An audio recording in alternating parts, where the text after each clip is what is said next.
5, 4, 3, 2, 1, 0, ignition, liftoff.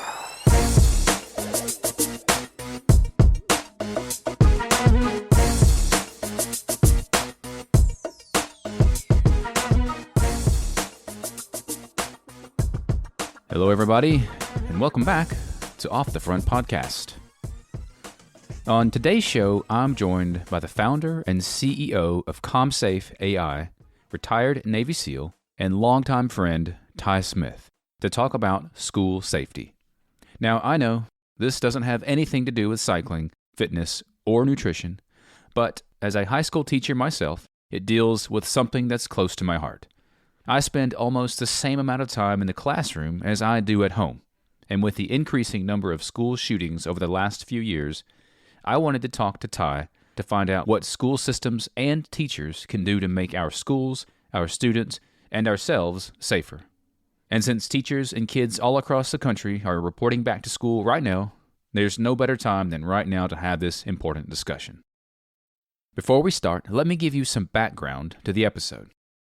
In January of this year, Tennessee's state legislature introduced Senate Bill 1325 and House Bill 1202 that, if passed, would allow teachers to possess and carry a firearm while on school grounds, provided that the teacher has an enhanced handgun carry permit, has written permission from the school system director and principal, and has undergone a psychological examination and successfully completed 40 hours of basic training in school policing each year. The introduction of these bills reminded me of the video Ty released a few years ago on his LinkedIn account addressing the topic of arming teachers.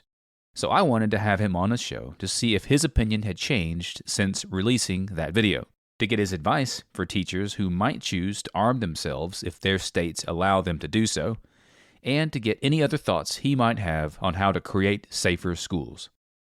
On the topic of safety, few are better qualified to weigh in on the topic.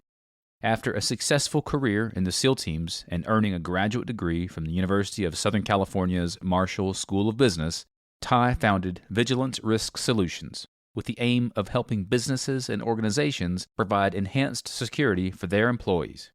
In January of 2022, Vigilance Risk Solutions was renamed CommSafe AI as the company expanded into the AI market and began creating communications analysis software for organizations to use as a tool to provide insights into employee well-being and risk. Ty will tell you, he's in the business of protecting people, and that's why I was really excited to sit down with him for a few minutes to talk about school safety, and I hope that you too will find this conversation as intelligent and rational as I did. So, without further delay, let's get to the show.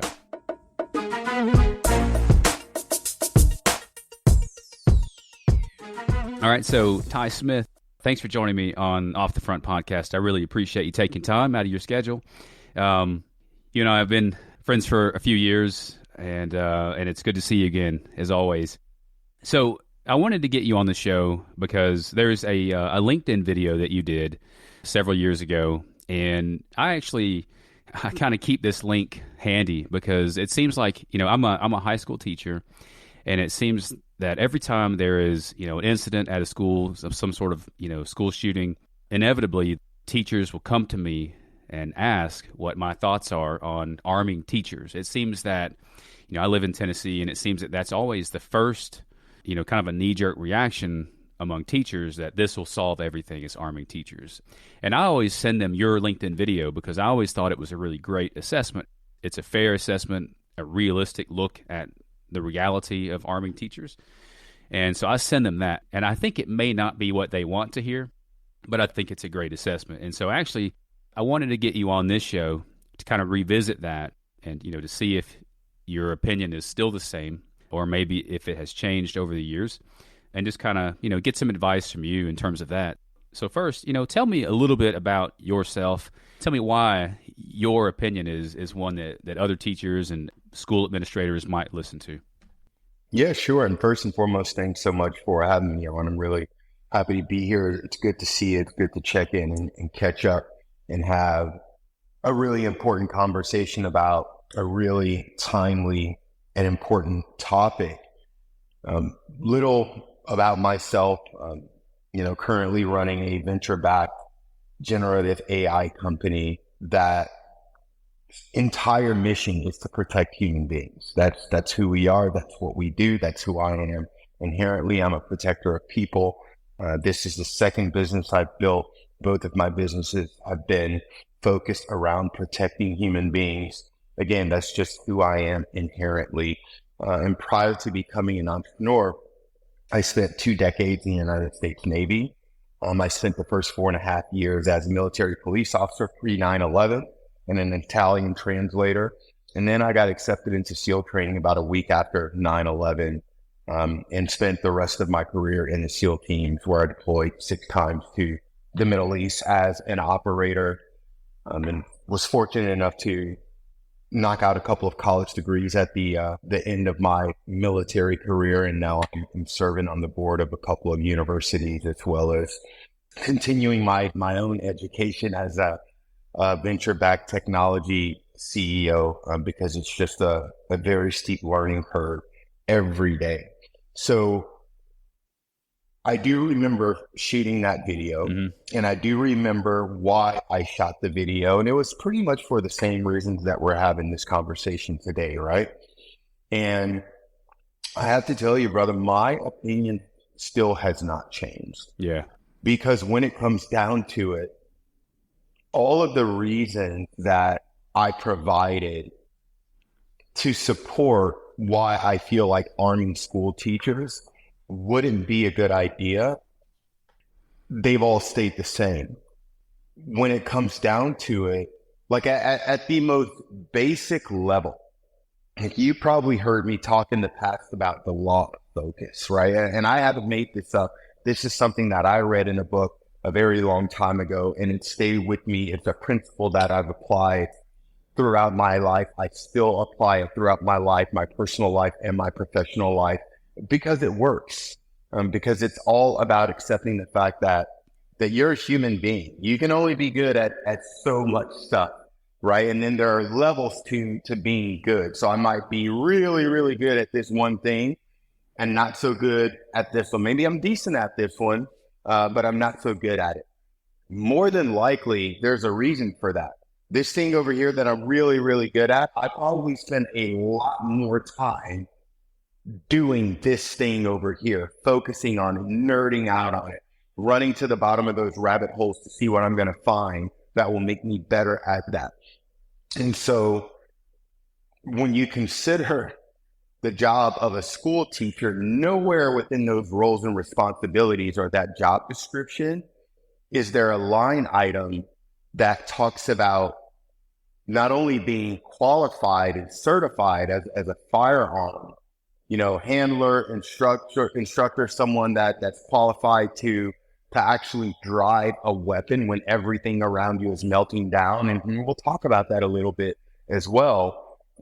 Their job is to teach and to grow human beings. And they are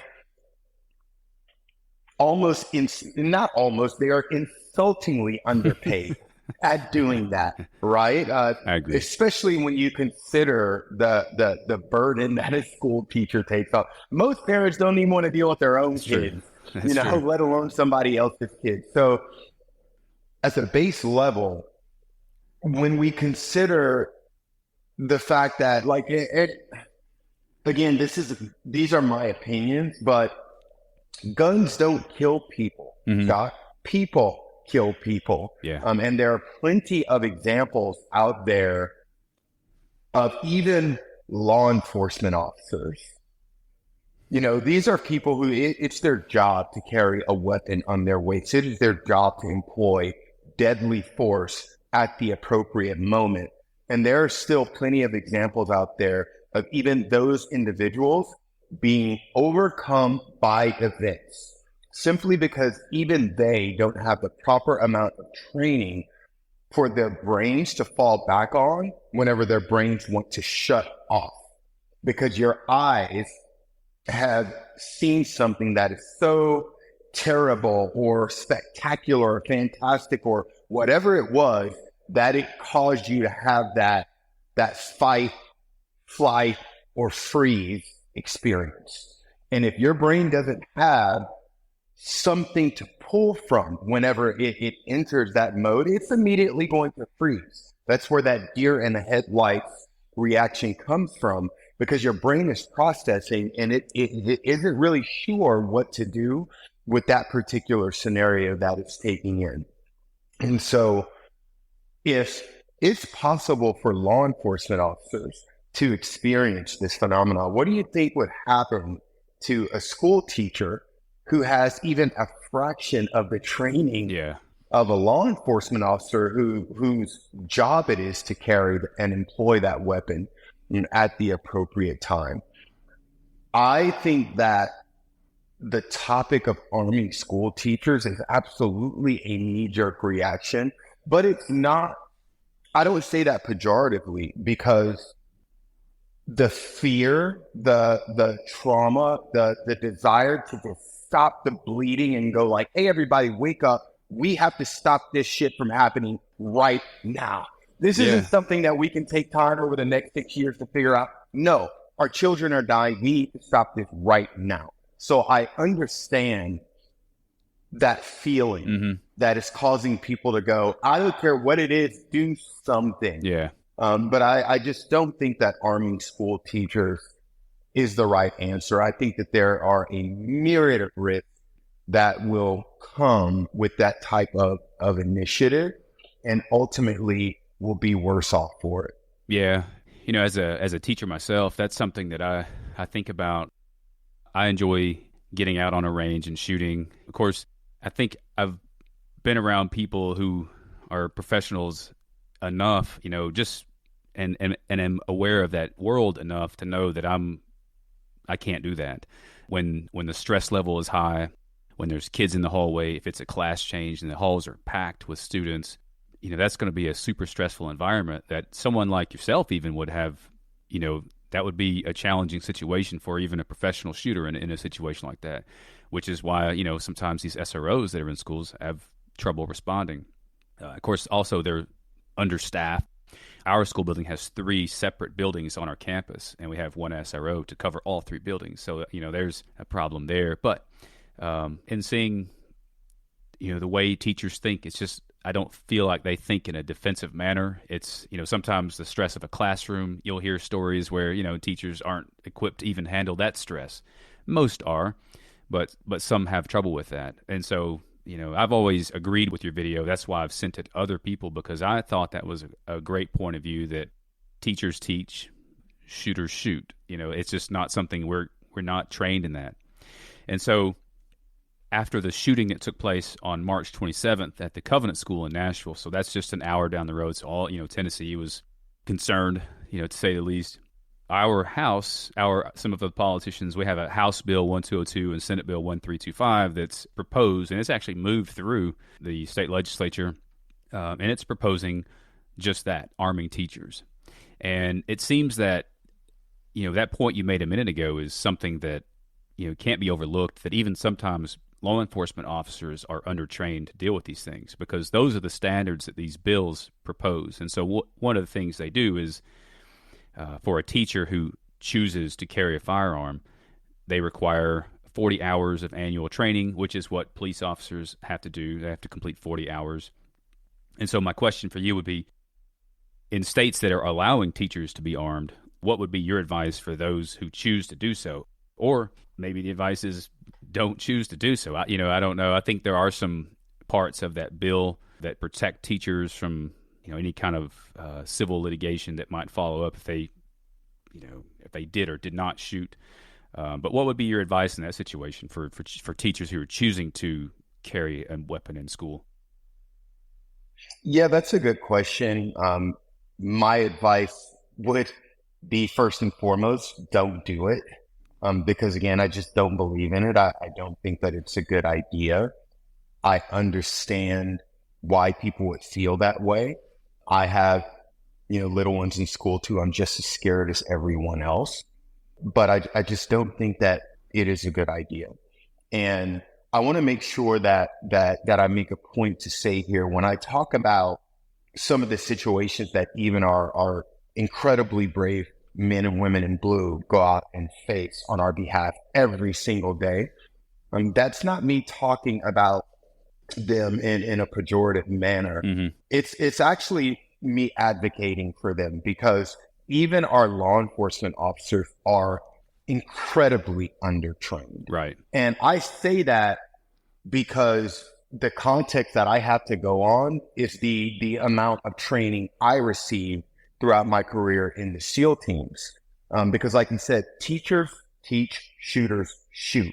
And so when you are a shooter, that is your entire life is being a shooter. So when we consider how many rounds a year did you say law enforcement officers in Tennessee are getting to train? They're required to do 40 hours per year. 40 hours. That is almost laughable. Like, I would do that in 2 weeks on my own, outside of my team. Like, no, I'm just going to show up to work an hour and a half early every day before the team even meets. And I'm going to go on a range by myself, and I'm just going to put 600-700 rounds, 800 rounds downrange on just my pistol every single day. Because it's easy to shoulder a rifle with a red dot and shoot accurately when you're standing in a range in a controlled environment and no one's trying to hurt you. That's a completely different situation with a pistol. And this is what we're talking about here. We're talking about pistol shooting from a concealed position, right? This is extremely difficult, way more difficult than people that sit around watching John Wick would assume it would be. This isn't the same. And so even our law enforcement officers are severely undertrained. 40 hours isn't enough, especially when you consider the fact that your brain is going to shut down whenever you are put in this position where there is no time to think. You have milliseconds to react.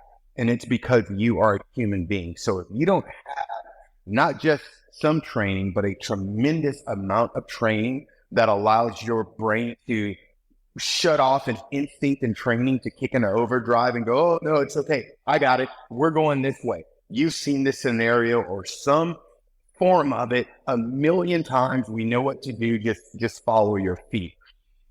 School teachers aren't going to get that level of training because it isn't their job to get that level of training. You all already have a hard enough time doing your job because you're underpaid. You're way overworked. You're expected to do, all of these things with the least amount of resources that they could possibly give you. It's like you're back in the military, brother. It's someone telling you, hey, go climb this mountain. And by the way, I'm only going to give you this bag of marbles and jacks. Figure it out. And you're like, fine, I'll figure it out and I'll get it done because that's my job, right? But it's akin to that. So if these organizations absolutely insist on arming teachers, I would say, hey, first and foremost, make sure you have the proper amount of liability insurance in place, because your liability just went through the roof, like through the stratosphere, whether you realize it or not. I also think that these organizations should be concerned with, even if they have insurance, are they putting the right controls in place in order to mitigate risk of them ever having to, make one of those claims? So how much training are the teachers getting? How much time are they being inoculated in that environment, right? Are they doing scenario-based training so that it's super realistic training? Because again, there's a difference between hanging out at a gun range in a nice, cool, controlled environment, and no one's bumping into you, no one's trying to hurt you, no one's screaming in your ear. You don't have someone laying at your feet bleeding out, and you're trying to figure out how to deal with multiple problems at one time. So again, how much time are we putting these people in positions where we can stress inoculate them, right, so that they understand what it means to, okay, brain shuts off, training kicks in, I am going to keep going. And not to mention, hey, of all of these children at your school, how many of their parents have signed off on this in some way, shape, or form? Have you sat down and talked to them? Have they given you a verbal agreement? Have they signed something? So that they understand that, hey, these teachers are armed, and there's risk here that, in fact, there's a tremendous amount of risk here that if that teacher ever had to employ that weapon, they could accidentally shoot your child.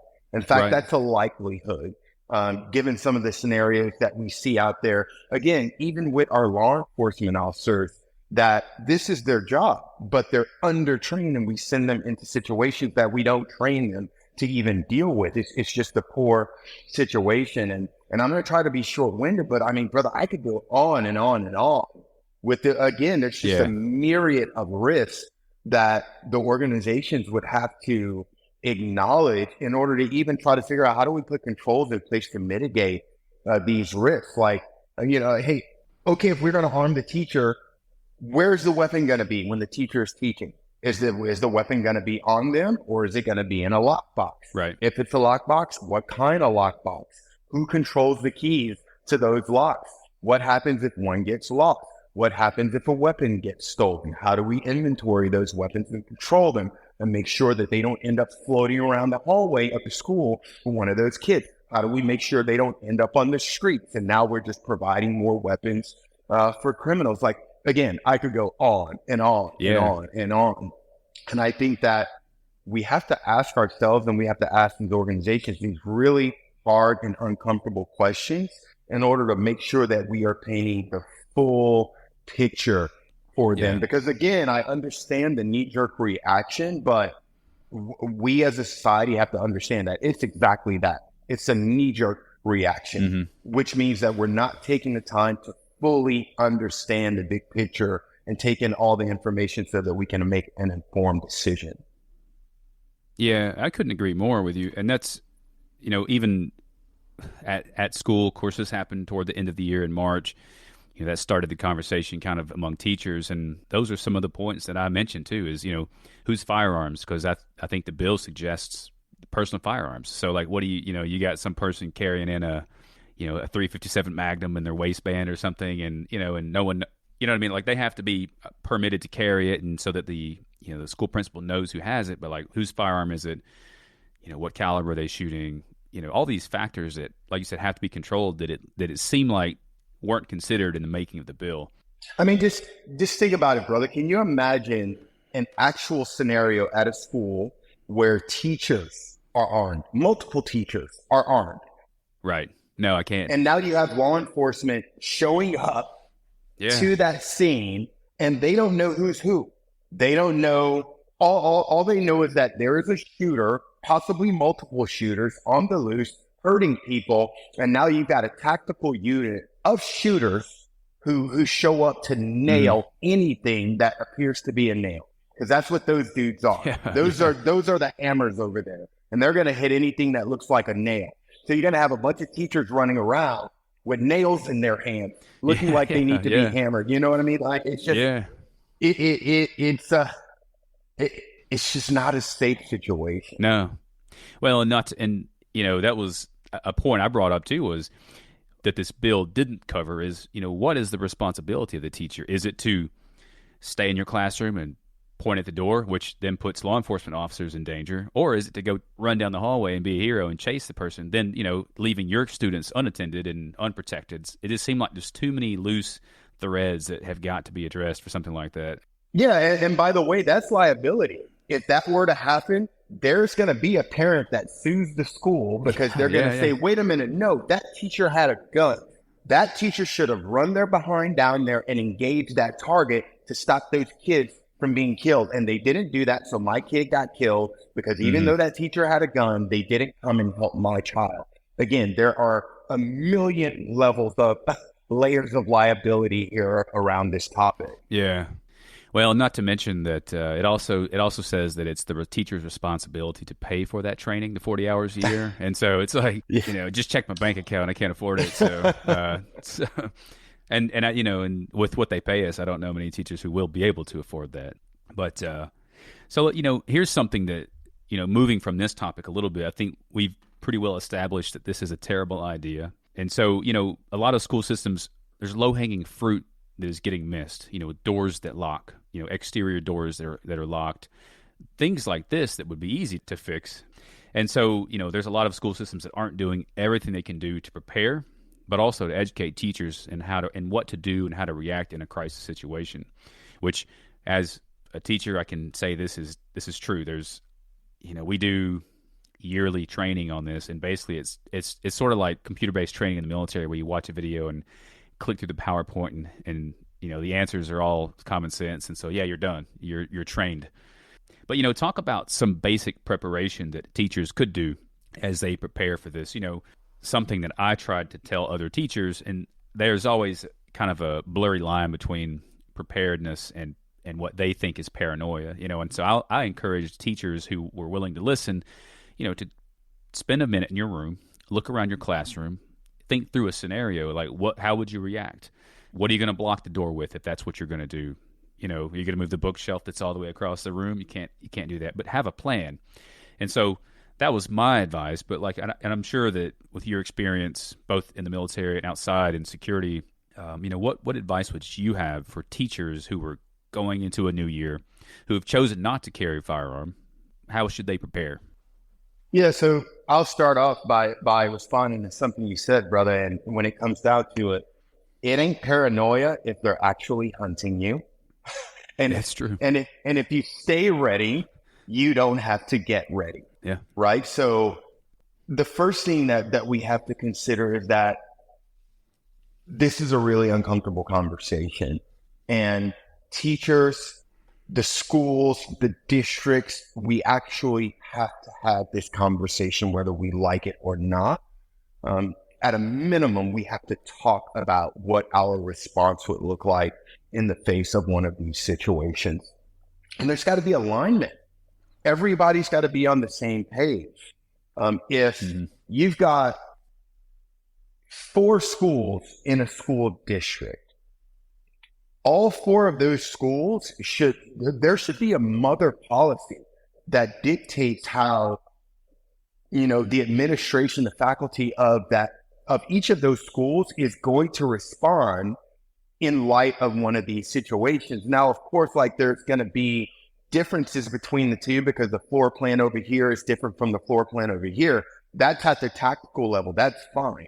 But as far as, hey, from the macro level, this is how we respond to these situations. This is our definition of a lockdown drill. This is what all it entails. There should be alignment across that.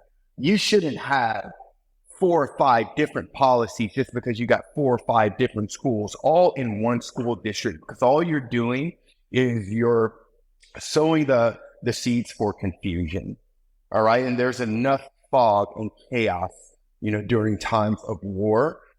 We don't want to add to it. We don't want to put more stress on our plate. So we got to have these uncomfortable conversations, and we have to stand up policies within these organizations so that, again, everyone is on the same page. We know what's expected of us in light of one of these events. The district knows how we're going to respond. We know how they expect us to respond because we're all on the same page. Also, at the individual school level, depending on the size of the school, I'm sorry, but one SRO isn't enough. I see, and I have seen, I continue to see at some of these schools, you have one SRO walking around as though that one person can be everywhere and nowhere at once. That's just not going to cut it. I come from a career in the SEAL teams where everything you did, everywhere you went, you had a swim buddy with you. Yeah. Right? 2 is 1 and 1 is none. Right? Right. So at a minimum, we need to step up our game as far as the amount of help we're actually placing at these organizations. And then also we got to take a look at how much training is that resource officer getting? Who's running that training? What are their qualifications? How often are they doing that training? Again, is there stress inoculation? Are there any exercises that this person is going through so that we are inoculating them in chaos? You know what I mean? Hey, what happens when, you've got 500 kids rushing through this hallway and people are being trampled and we're screaming and there's blood and there's all kinds. is that person going to be able to weed and wade through that chaos and drive that weapon accurately and make split-second life and death decisions in order to save life or take it? I think that we also have to take into consideration, hey, again, all of this stuff can be done to the left of boom. For example, we can red team, we can scenario plan without being in trouble, right? We can bring in consultants to build security assessments of our campus so that we understand where our vulnerabilities are. We understand where threats are likely to come from. And if there are going to be threats coming from this area, we understand the most likely course of action of those threats, the most dangerous course of action of those threats. And again, how do we respond to them? We can build, campus emergency action plans to counter every one of those threats and vulnerabilities that we find when we conduct a threat and vulnerability assessment. Again, if we can mitigate the risk of it happening to begin with, why not do that? Here's a good example. There's technology out there that we can employ in order to prevent people from even bringing weapons inside of the schools. You know what I mean? There's magnemometers that can be installed in walls of buildings that are completely invisible, and we don't even know they're there, and they can detect whether a weapon is coming across that threshold or not. There are AI-enabled cameras that can be installed inside and outside of a school or any building that lets people that are watching know when there's a person concealing a weapon approaching that structure, right? It doesn't even have to be, in overt view. Again, there's AI that can do that for us. That AI can even trigger a lockdown of every entrance and exit of that particular structure when it senses a weapon that's approaching that particular organization. We have technology out there like the CommSafe AI technology that we sell to our customers that can let moderators or school district members or teachers know in real time of instances of risky communication where you have a kid actually saying over text-based communication like email or chat that they are going to show up at school with a weapon. There are plenty of things that we can do to the left of boom in order to be prepared. And last but not least, we can train our administration, our faculty members. We can even train our students, depending on the age. We don't want them to have to figure out how to react in a scenario when they're already in the scenario. Again, that now it's too late because they're going to be faced with fight, flight, or freeze, and more than likely they're going to freeze if they don't have something for their brain to pull from. Well, and that's something that, we do lockdown drills, and they're always at the most convenient times. It's always during class when 99% of the students are in the classroom. It's never at or in the morning when buses are dropping off students and no one's in any certain place.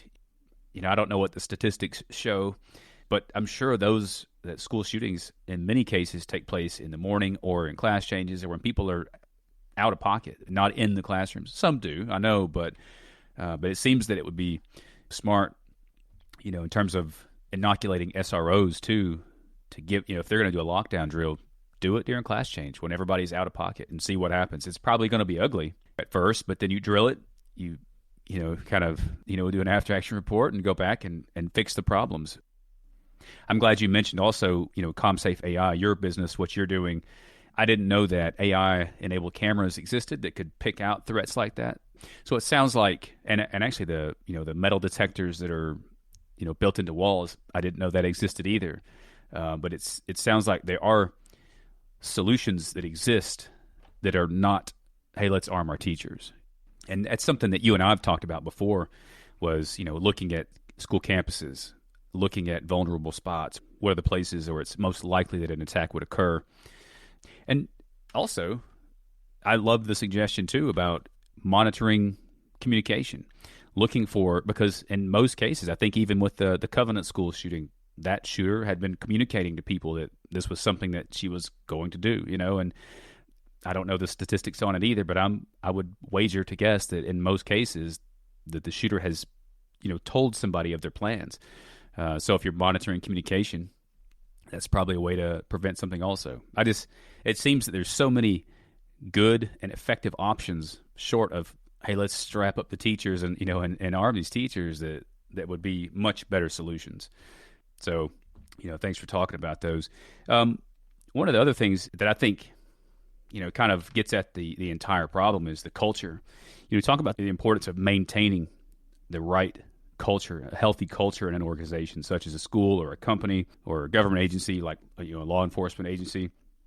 What can individuals do to help build and maintain that culture, and what should they do if they sense that something's off? I think the obvious thing is to tell somebody, but what kinds of things can they do to build the right culture and maintain that? Yeah, I think that's a phenomenal question, because I personally think that this problem comes down to culture, right? Or and I don't even know if I'm phrasing this correctly, but I think that culture is at the heart of this problem. Because let's be honest, man, here in the United States of America, this country was built on violence. Mm-hmm. We live a culture of violence in this country. And that's not a bragging right. That's something that we need to improve, because times are changing, and we need to be able to solve our problems without hurting one another. But make no mistake, it is absolutely at the heart of this problem on several different levels, right? I mean, like you look at our kids in the streets, look at the city of Chicago. It's become culture for these kids to go, what do you mean put up your dukes? No, I don't do that stuff. It's pull out your gun, as though this is the wild, wild west. This has become a part of their culture.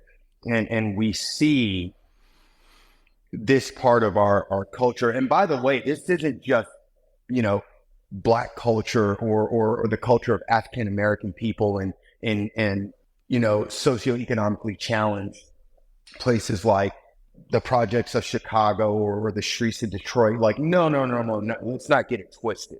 This is a problem across the entire United States of America. I have plenty of white friends that grew up in crappy places that were seeing their friends get shot up too, right? Yeah. So this has become a part of the culture that we've taught our children. They don't talk to one another anymore. They don't develop interpersonal relationships so that they do know how to sit down with one another and go, hey man, I'm upset, you're upset.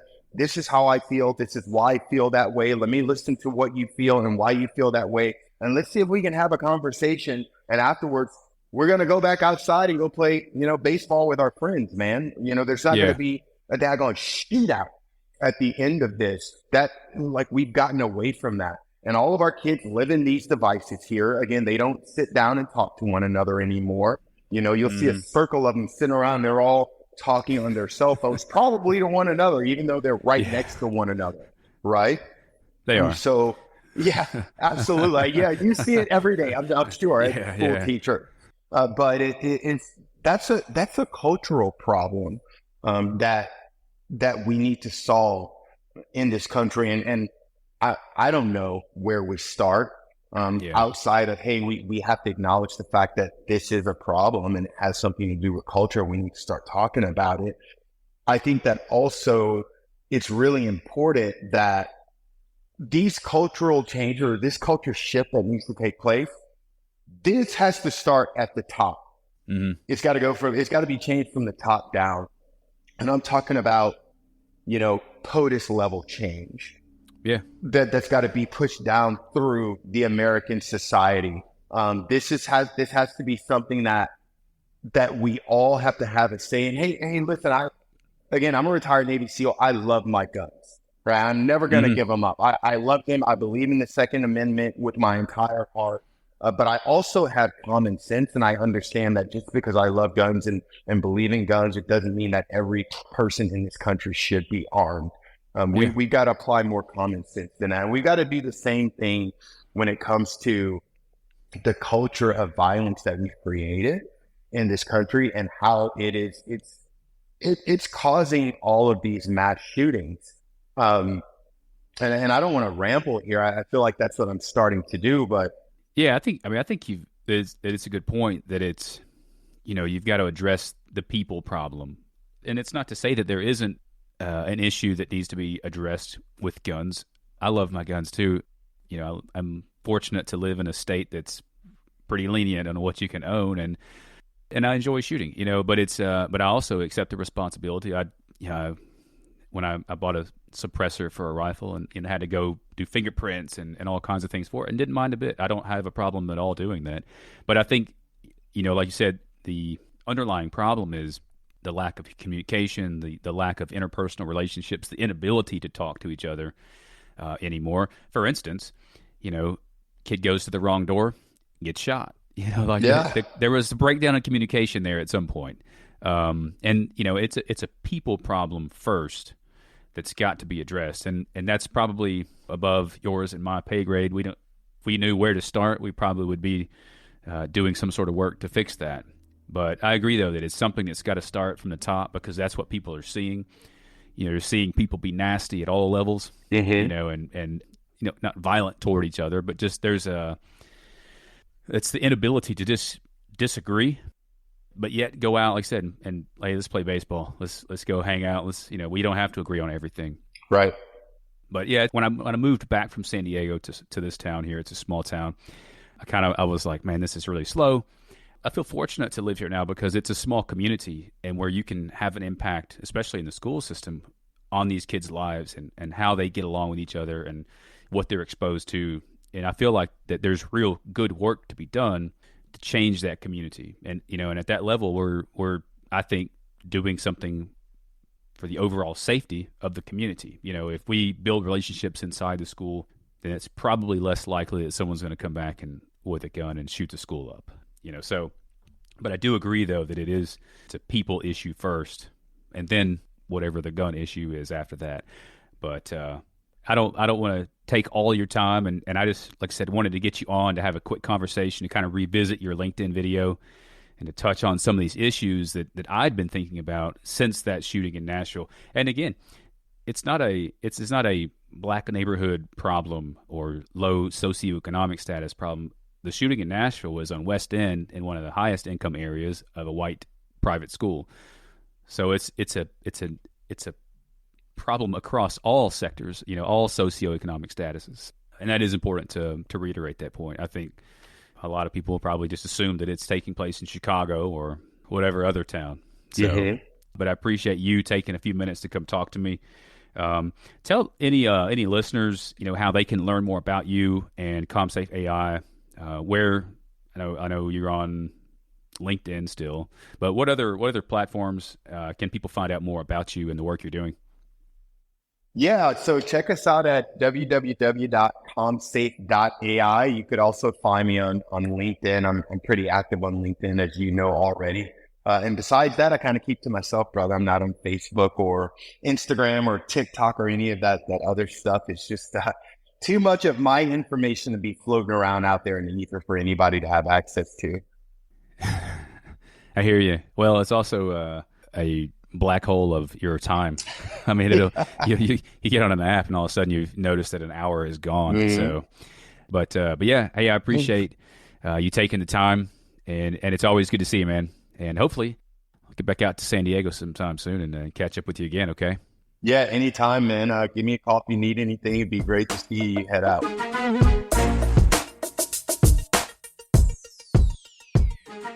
Thanks again to Ty Smith for joining me on the show. Ty stays super busy these days at CommSafe AI, and I know how valuable his time is, so I appreciate him setting aside a few minutes to have this important conversation.